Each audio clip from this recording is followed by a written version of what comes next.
Imagine how powerful you'd be if you had the gift of foresight, that is, knowing what would happen before it actually occurs. What would you change, or who would you replace? In the classic retro film noir movie, Black Widow, the plot centers around a cat and mouse game between a female FBI agent and a woman who marries rich men, only to have those husbands pass away. The FBI agent believes that this woman is a Black Widow. Upon seeing this movie, I am reminded of Kate Cassidy. Well, if the shoe fits, wear it.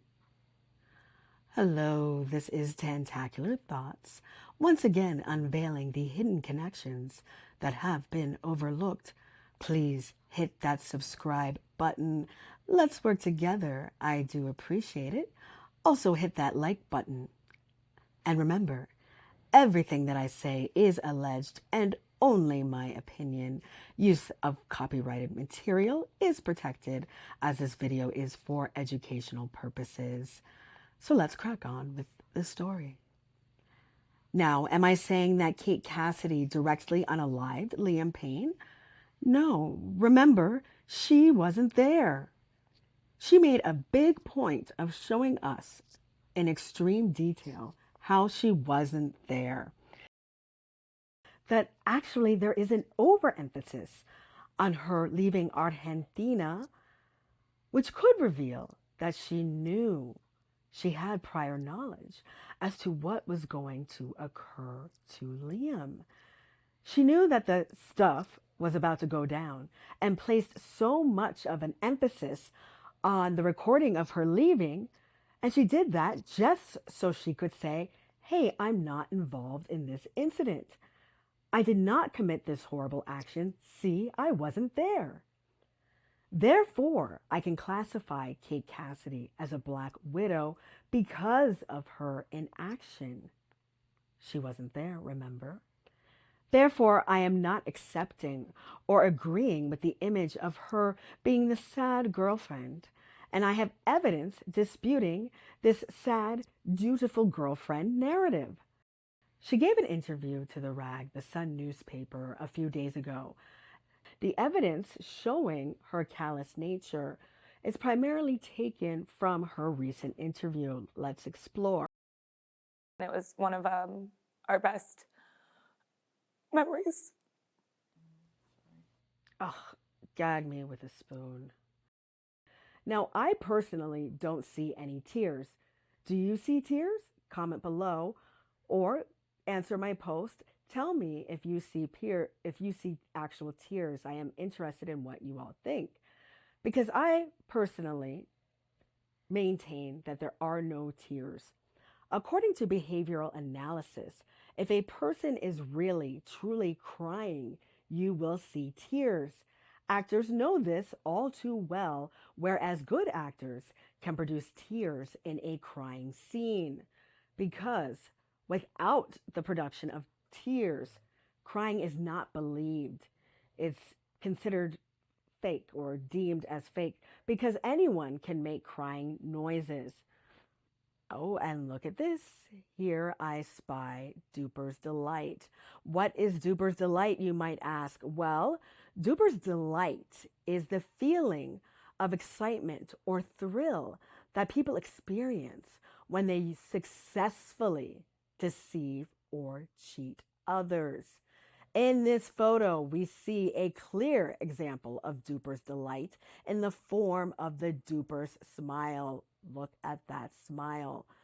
The Duper smile, which is the pleasure of being able to manipulate someone, and that is often made visible to others by flashing a smile at an inappropriate moment.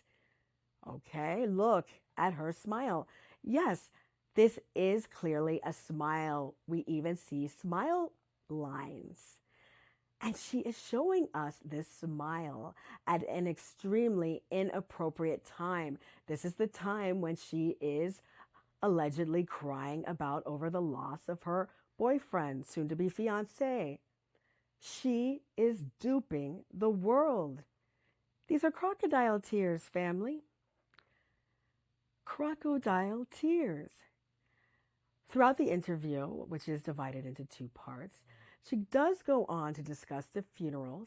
I went with my mom, my friends that were also friends of Liam's. We all went together, and I had once again like such a great support system. It was so great to have all of those people that I loved and Liam loved so much by my side that day. The funeral was, beautiful, and it was a day, I'll never forget. And I you could just feel Liam in the room with you. As she has stated, she shows up with her friend. Why did she show up with a friend? Was she expecting some sort of pushback from other individuals who would be there? Who knows? But this individual is Damien Hurley. This is the child of the beautiful British model and actress Elizabeth Hurley and American businessman Steve Bing. I mean, let's take a look at Liz Hurley. Wow, she has to be in her 60s by now. And look at her, she looks phenomenal. I mean, Kate Cassidy could take a few lessons on being and acting like a classy lady from the beautiful Elizabeth Hurley. Anyways, I digress. Okay.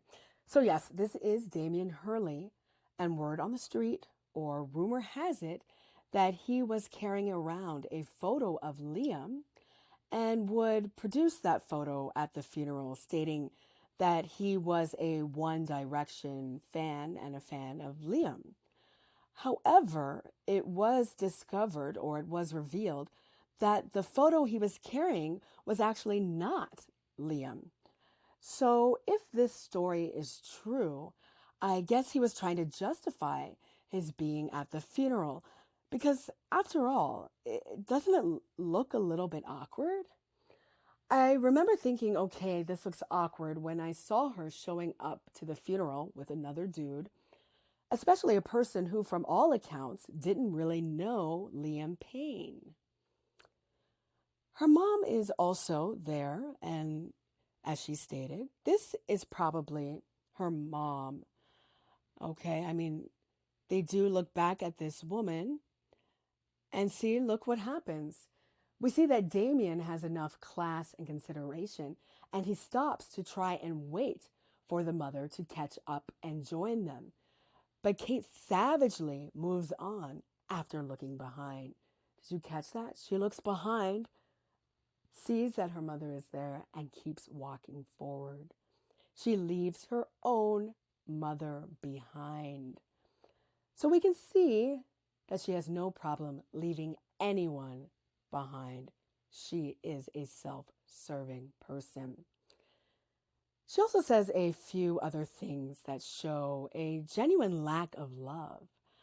I mean, she says that she left Liam behind in Argentina, that she had to go back and return to the United States to take care of their dog.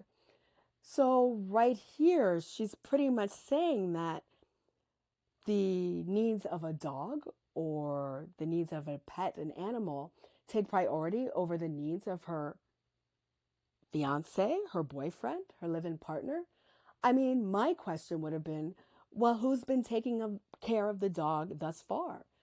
I mean, it's a little bit strange to me that the dog can't continue to be cared for by whomever is caring for it at that time.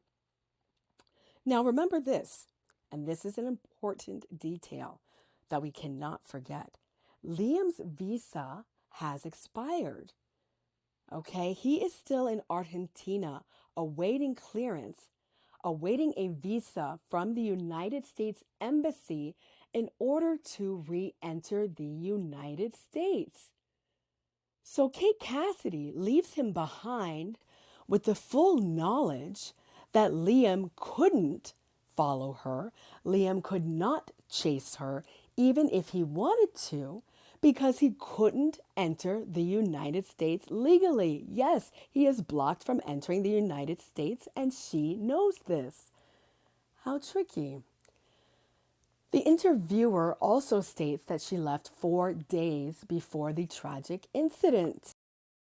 Take you back to that day. You'd obviously flown home 4 days prior, back to your home in Florida. Take you back to Yet it has been widely reported that she left 2 days before.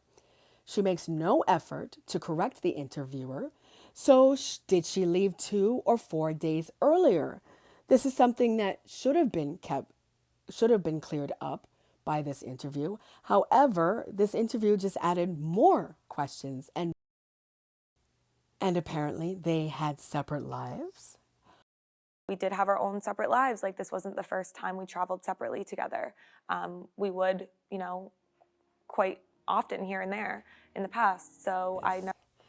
She says this in order to promote the idea that it was routine for her and Liam to leave at different times during vacations. Wow, she really, really is trying to push down any ideas or any potential legal questions related to her abandoning Liam and that abandonment leading to his untimely passing. Let's remember that the Kate Cassidy Liam Payne relationship involved Kate dominating Liam.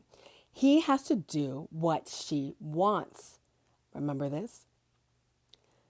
I just want to sit in my bed and watch TV on my laptop. That's what I want to do, but I'm not allowed. She didn't respect his thoughts and feelings. She overrides them with her wants, her desires. It's her way or the highway.